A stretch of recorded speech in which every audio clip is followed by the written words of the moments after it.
तब्दीली रूहानी इनकलाब से आए, उन सोचों और फिक्रों और दिलो दिमाग को तब्दील करने से तो खैर हो जाएगी। अगर खूनी इनकलाब आया तो बड़ी भारी कीमत देनी पड़ेगी।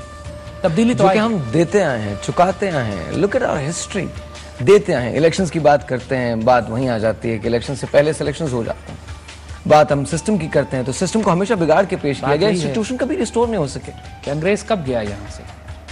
अंग्रेज तो नहीं गया, नहीं उसका निजाम भी चलता नहीं है। नहीं गया। उस जहनी गुलामी भी उसी की है। कि सिस्टम कैसे चेंज होगा? अब ये तब्दीली आएगी कैसे? फाइन, मान लिया ये तमाम चीजें हैं, मौजूद हैं। बात साहिर बिल्कुल वाज़ेह है। हम बात आपको अर्ज कर चुके हैं कि पाकिस्तान के पढ़े लिखे नौजवान, पढ़ा लिखा तबका, थिंकर, फिलोसोफर, मीडिया, जर्नलिस्ट, हुक्मरान, फौजी, सियासतदान, इन तमाम पर जिम्मेदारी यह है कि अल्लामा इकबाल को रिवाइव करें।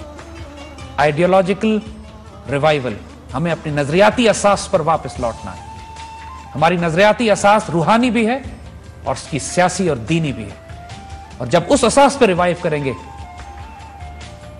कोई बड़ी बात नहीं है। चंद साल, 2, 4, 5 साल में अल्लामा इकबाल ने कौम को भड़का के उस मकाम पर पहुंचा दिया था कि वो अपनी तकदीर आप लिखने के काबिल हो गए थे। इस पाकिस्तानी कौम को जरा नम हो तो ये मट्टी। देखा नहीं था आपने 1965 में अयूब खान ने एक तकरीर की थी, पूरी कौम सीसा पिलाई हुई दीवार बन गई थी। आज भी उस तकरीर को आप सुनिए तो रोंगटे खड़े हो जाते हैं कि ला इलाहा इल्लल्लाह के मानने वाली इस कौम पर दुश्मन ने हमला किया है, मुजाहिदो उठो, टूट पड़ो। दुश्मन को मालूम नहीं कि उसने किस कौम को ललकारा। मैं पीएनएस कारसाज का जो म्यूजियम है, मैरीटाइम म्यूजियम, वहां जब मैं गया था, आप भी जाएं तो आपको वहां वो अखबार मिल जाएगा जिसमें वो उस पूरी तकरीर का मतन है अयूब खान की। और जब मैं उसको पढ़ रहा था तो मुझे ऐसा लग रहा था कि मैं, बल्कि अभी रिसेंटली आज जब हम ये प्रोग्राम रिकॉर्ड करें, this is a recorded show, आज जब हम रिकॉर्ड कर रहे हैं तो वाघा बॉर्डर पे एक नया गेट लगा है।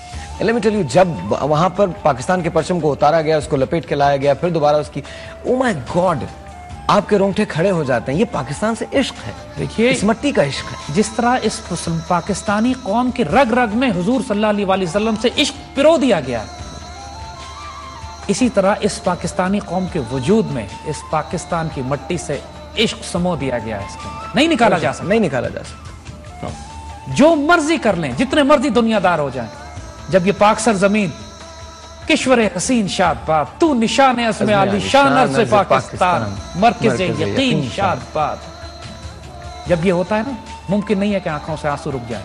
मैं आपको बताऊं, मैं 6 सितंबर का एक शो कर रहा था इस्लामाबाद में, तो वहाँ मेरे एक दोस्त हैं अजीज़ मेजर तैफूर, वो भी थे। डिफेंस डे का वो शो था, तो कारगिल महाज पे बात हो रही थी, तो मुझसे मेजर तैफूर कहने लगे, उन्होंने मुझे कहानी सुनाई, कहने लगे एक पोस्ट पे मैं था और उस पोस्ट पे मेरे 4 जवान 15 सेकंड्स के अंदर शहीद हुए। मैंने कहा ये कैसे हुआ? कहने लगे वो एक बंकर पे बैठा हुआ था ऊपर, तो वहाँ से इंडियन स्नाइपर जो था वो उस तरफ बैठा हुआ था, तो गोली चली और उसकी यहाँ आके लगी और वो गिर गया। उसकी पोस्ट संभालने के लिए दूसरा आदमी उठा और वो चला गया, उसने वो पोस्ट संभाल ली, फिर गोली चली, यहाँ लगी और गिर गया। इस तरह से मेरे 4 जवान आए हुए। 5वां जब मैं ऊपर चढ़ने वाला था तो मेरे एक और स्नाइपर ने उसको मार दिया। I was really moved. Then he said कि you know, मैंने तुमको ये कहानी क्यों बताई, मैंने तुम्हें ये क्यों बताया, क्योंकि जब तुम अपने प्रोग्राम्स करो तो लोगों को ये बताना कि जो फौजी सरहद पे मरता है उसका ताल्लुक किसी शहर से, किसी गली, किसी मोहल्ले से, किसी सूबे से नहीं होता, वो एक पाकिस्तानी होता है। वो जब ये जान देता है तो वो सिर्फ इसलिए जान देता है because it is about the country, it is about the nation, it is about the sovereignty of this country. So just do tell them कि अगर फैसला करना है तो दिल में करें आप, और सिर्फ एक फैसला करें।